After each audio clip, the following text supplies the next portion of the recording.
Welcome back to Shorts. In our normal scenario, if you want to generate a serial number, generally people will have a start number and end number.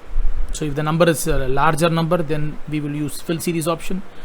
If the number is short, then we will be using autofill option. So for example, autofill option will come as 1 and 2, and then you have to tell the pattern, and then you have to drag it until the last line. So if the number is smaller, even I'll be using autofill option here.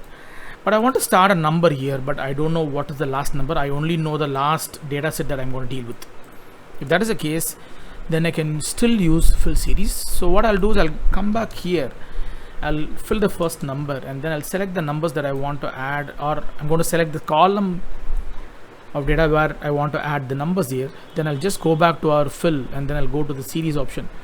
And the series option, I'm not going to do anything in the list here, so the data automatically took this as a column because I chose a column here, and the step value is what I'm literally interested here. If I want to add one after the other one, or else I want to say 101, 102, 103 and so on and so forth until the last line that I'm selected, when I give an OK, that's going to automatically populate my number of data set by default.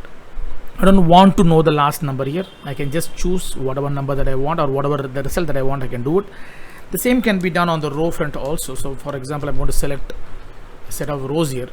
When I use the fill series option keyboard shortcut Alt EAS in the old school methodology, you still see the series pops up the window, and then say the series in has automatically become a row because I chose the row here. When I give an OK, that's going to populate my number automatically here. So you don't want to use the last number or you don't want to give the last number or calculate the last number, what it should come in the last point. Just choose the range, whether it is a row or a column.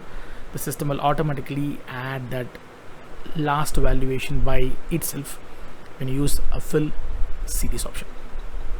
This is Vinod signing out from myself Academy YouTube channel. Thank you so much.